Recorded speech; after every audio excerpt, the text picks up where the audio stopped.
I can talk about the principles all day long. I can talk about how we're supposed to develop towards the center, activate the knights before the bishops, clear out the back rank. We're going to go ahead and castle early. I can talk about how we're going to avoid moving the same piece multiple times. We want to avoid moving the queen too early and avoid too many pawn moves as well. I can talk about that, especially at the beginning level, which is where I spend most of my time coaching. But why does any of that matter? What is the point of any of this? We know the rules, right? Much like life, we know the rules. You're not supposed to wear white after Labor Day, never stick your tongue to a frozen pole in the wintertime, and avoid eating the yellow snow. We know all of these rules, but what is the point of them? What is the purpose for them, and how do we use them in the real life? Or, for this case, the game of chess. Why is it that these 4 squares are the point of contention on the board? When we talk about develop towards the center, we mean right here, rather than between 4 and 5, where there lies a demilitarized zone. No man's land, where once you step into your opponent's territory, you have effectively waged war on the position. And when it comes to development, the point of making sure that in war, you have an army. Because try winning that without one. All of this stuff means something. Because even though they say that there are more possibilities in the game of chess than there are atoms in the universe, we must understand that this game is finite. This game is not up to chance. It's not up to rolling the dice and playing the odds. This is object and true.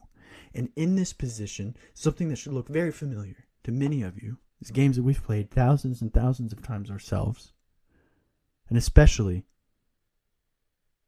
from the late, great Daniel Naroditsky, commentating the 2024 World Chess Championship. Either bishop can take either bishop, but neither bishop is taking either bishop. Chess is a mutual exchange. It's a handshake deal, an agreement that in order for either one of us to make progress over the board, at one point in time, somebody has to make a concession. Somebody has to make something other than the best move, whether it be intentional, with purpose, or a complete, utter lack of foresight. There is a right answer at every turn. That's our jobs as chess players. What can we do on these beautiful, vast, seemingly unending 64 squares? What can we do to try and find the best move in the position? Much like life. Sometimes even the position is favorable. But with that comes uncomfortability and vulnerability and exposing yourself to a situation that requires pure and absolute clarity. So what I end up seeing a lot of the times, especially at that very early beginning level, is we might get ourselves set up into a halfway decent game, very principled Italian game, 2 knights defense, fundamentals, focus on the fundies, all that stuff. And then what'll happen is just like every old person, it seems, willingness to vote for a bad candidate, like it is their job, they'll go ahead and immediately snap out with a move that completely loses the position. And I don't think it's because at this very beginning level of the game, we're able to sense and feel the pulse of the game. As I was just mentioning, there is this true push and pull, this tension here. Imagine you're trying to pull apart a rubber band. That is chess, and we got to internalize that. More so than just a one move basis,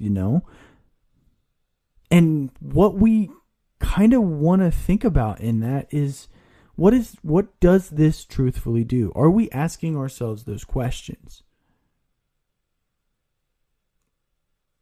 We're just beginning level players right now, right?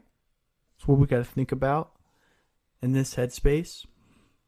A way that we can do this is just simply now ask ourselves a question, is what is it that our opponent can do? Let's go ahead and just visualize all of their moves, right? So we've got just quite a bit of squares out there that are available for each piece.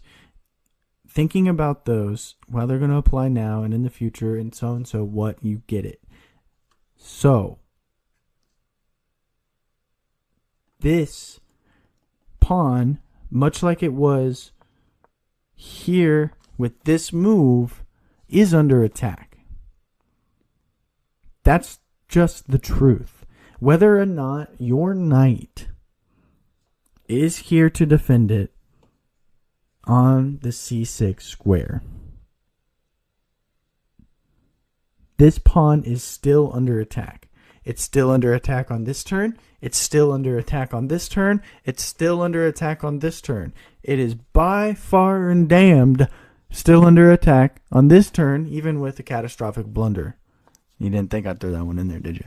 But what we have to think about then is how to move forward, how to continue on down the road without compromising our own position. Right? Because what's the point? I want to ask you this. What is the point in going downstream in a boat if with each paddle more of the boat fell apart? There must be a better way. I don't want the best way, but I want the right thought process to get us there. I would accept this. This is perfectly fine. This is perfectly fine. We can talk about how this starts to become a little bit more of an intricacy. The continuation, the follow-up, expand outward and outward and outward more as we go, right? But the important point of it is that we remember this pawn is still under attack. Ladies and gentlemen, I now present to you the most famous blunder of all time from the 1972 World Chess Championship, Spassky versus Bobby Fischer. The game looks pretty even. We're at a draw. The eval bar shows it and proves it. Nice little tradesies here on the board. But what we end up seeing is something very, very much avoidable. It's something that, truthfully, with the best play, cannot be recovered from in this level, even in 1972. There's no hope for the bishop. And it's lost. A game lost by your own poor choices. By your own hand. Something that only you were responsible for. Easily avoidable, right? It need not have been played. But damn, did you let it be you? But it's okay. It's okay. It's going to happen in your first game, in your 100th game, 1000th game, 100,000th. It's never going to not happen to you at some point or another. What matters is the next game. In the next game. Next time I'm going to do this. Next time I'm going to do that. That's what it's all about. Every single time, forever. That we all can see, the game did result in a loss for Fischer. But he went on to dominate the rest of the tournament in one of the most fiery and explosive ventures that we've seen, even compared to the modern realm. So, and with that, I'd like to say it has been a long time. It's been a crazy year, that's for sure. But I'm glad to be back. And as always, happy chess.